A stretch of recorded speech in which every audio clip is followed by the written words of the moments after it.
What if taking care of yourself actually helped you show up better for everyone else? I'm Janet Jacks, Coach Janet J, and this is your next best step. This podcast is about real doable shifts that help you breathe easier and move forward one step at a time. If you've been carrying the weight of too much for too long and waiting for things to calm down before you start caring for yourself, this is your sign. The time is now. Let's begin where you are. You were made for more than just surviving. If the words, "Can you help me?" feel like admitting defeat, you are in good company. Today's episode is for the woman who would rather push through exhaustion, figure it out alone, or quietly struggle than risk being seen as needy. The woman who has spent years being the one everyone leans on, and somewhere along the way forgot how to ask for support for herself. If asking for help feels harder than doing everything yourself, even when you are drowning, I see you. And I want you to know there are real, researched reasons this feels so hard. You are not imagining it.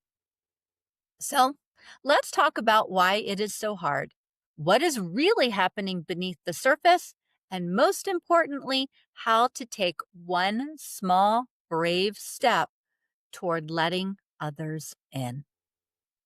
Here's what I hear from so many women. I don't want to bother anyone. They're all busy too. If I ask for help, they'll think I can't handle my life. I should be able to do this. What if they say no? I'd rather not know. And beneath all of those, a deeper fear. If I need help, maybe I'm not as capable as I thought. Maybe I'm worthless.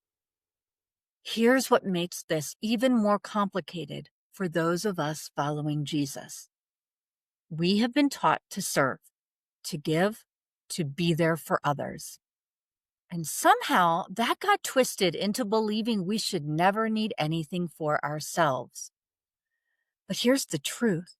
Scripture actually teaches two are better than one because they have a good return for their labor. If either of them falls down, one can help the other up. But pity anyone who falls and has no one to help them up. That's Ecclesiastes 4:9-10. God designed us for interdependence, not isolation. The question is not whether you should ask for help. It is why it feels so impossibly hard. Research from the last several years gives us some real answers for why this feels so hard. Barrier 1, role pressure and the strong woman script. In 2024, the Commonwealth Fund analyzed its 2023 International Health Policy Survey across 10 high-income countries and found something important. Women are more likely than men to be informal caregivers, and caregivers overall report more emotional distress and strain. So, if you've been the one carrying other people physically, emotionally, logistically, your "I'll just handle it" reflex did not come out of nowhere. And psychologists have studied a related pattern, especially among women who have been socialized to never appear needy. In research on the Superwoman Schema, and more specifically, the Strong Black Woman Schema, the pressure to always be strong, suppress emotions, resist vulnerability, keep going, has been linked to higher psychological distress and a reduced sense that support is even allowed or necessary.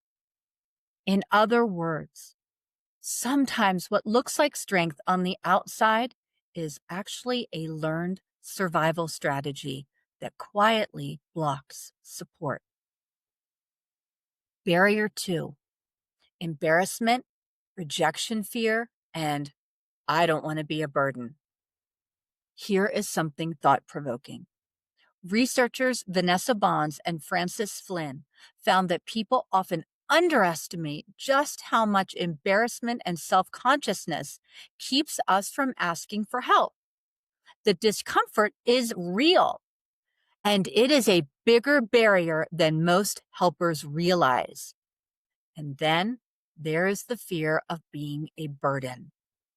We imagine we are asking for too much, taking up too much space, or making life harder for someone else. But here is what the data says. Francis Flynn and Vanessa Bohns found that help seekers underestimate how likely people are to say yes by as much as 50%. We are bracing for no when the odds are often much better than we think. Barrier 3, the myth of self-sufficiency.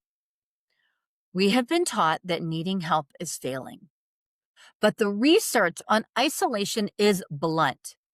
In a large U.S. cohort study of adults 50 and older, published in JAMA Network Open, increases in social isolation were associated with higher risk of mortality, disability, and dementia over time.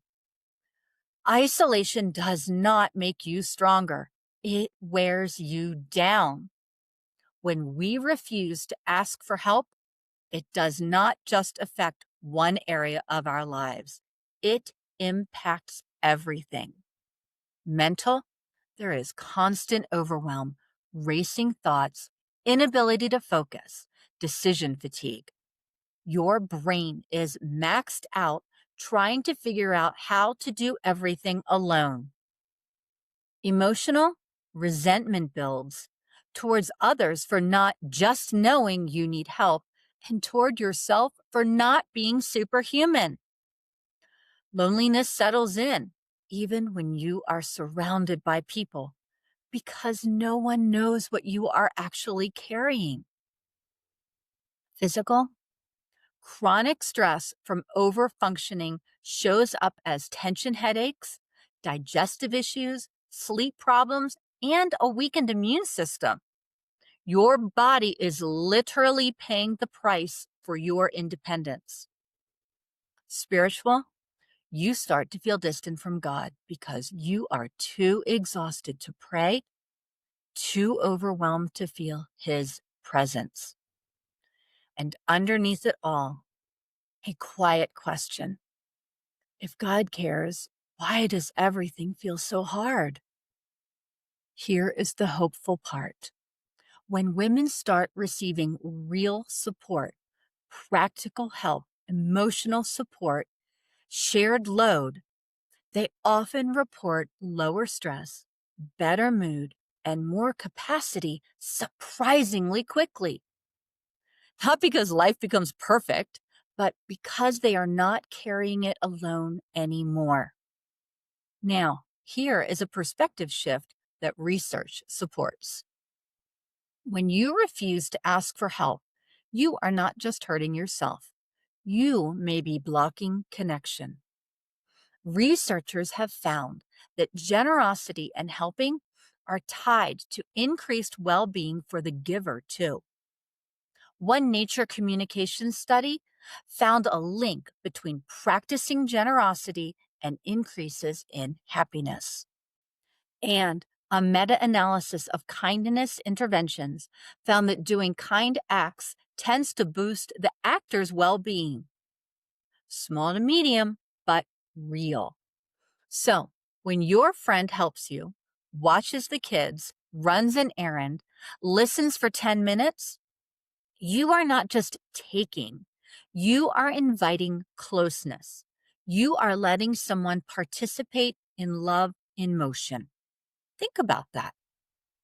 When your friend asks you to watch her kids for an hour, or your sister asks if you could drive her to an appointment, how do you feel? Burdened or trusted? Needed? Connected? We love being asked because it tells us we matter.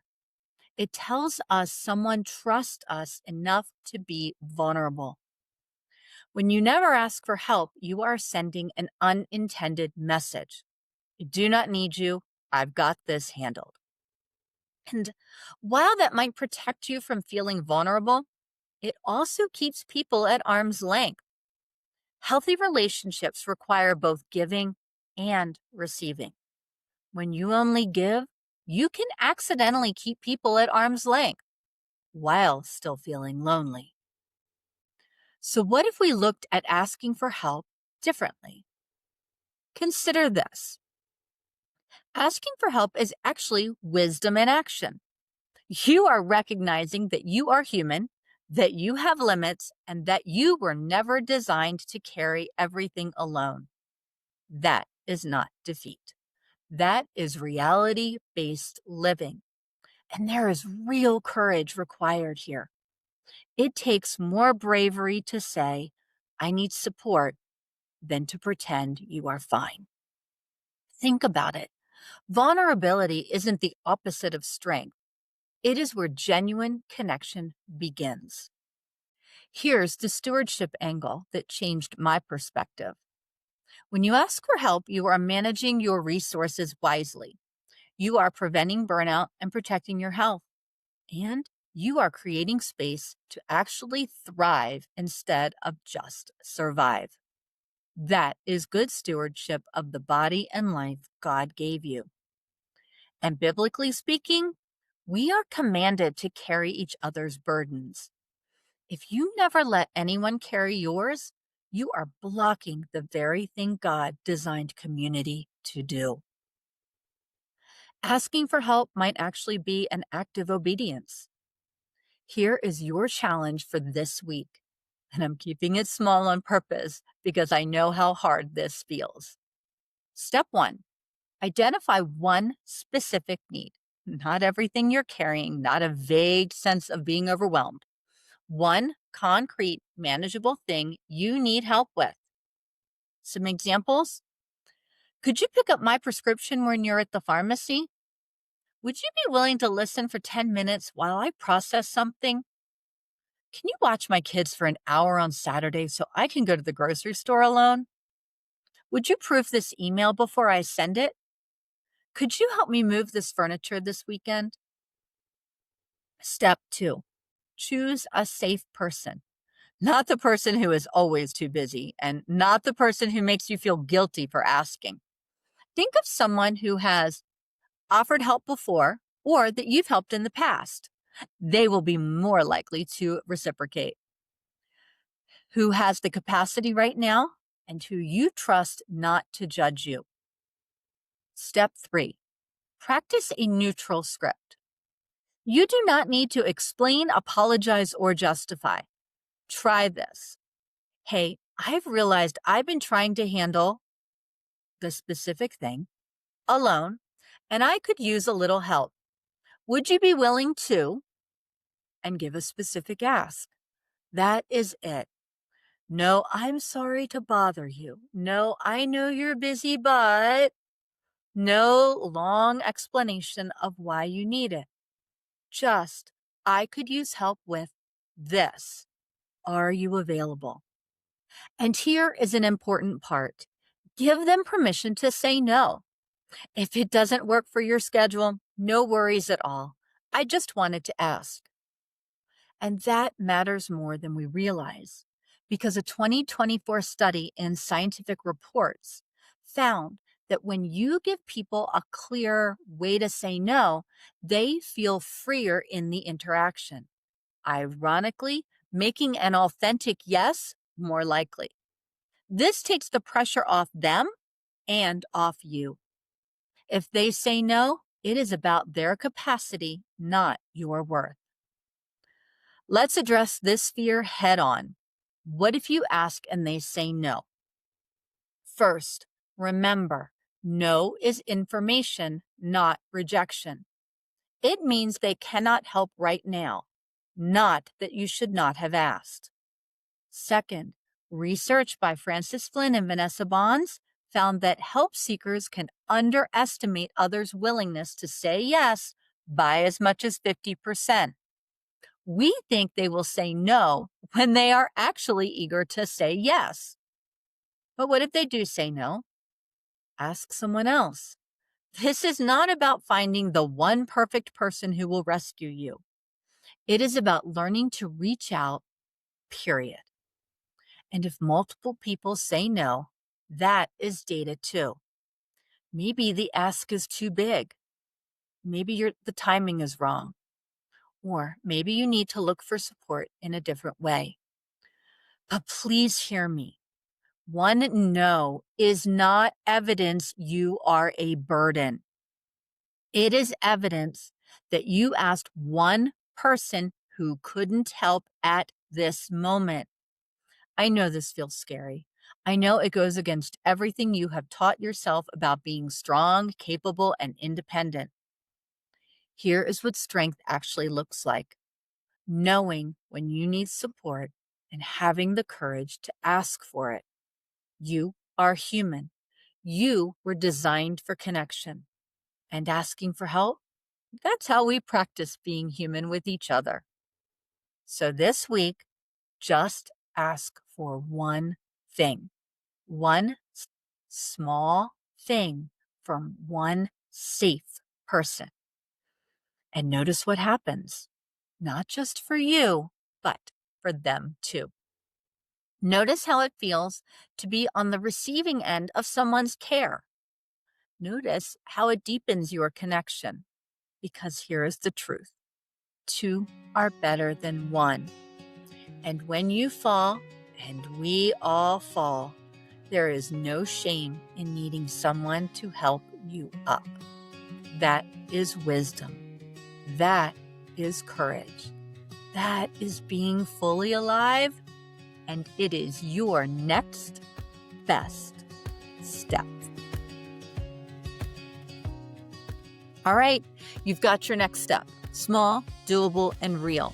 If this inspired you, make sure to grab your free 5-minute daily reset at yournextbeststep.com. It's my gift to help you pause the chaos and reconnect with what matters most. Be sure to subscribe. And if someone came to mind while you listened, please share this with them. Remember, you are seen, you are known, and you matter. Be kind to yourself along the way. You are making real change, one step at a time.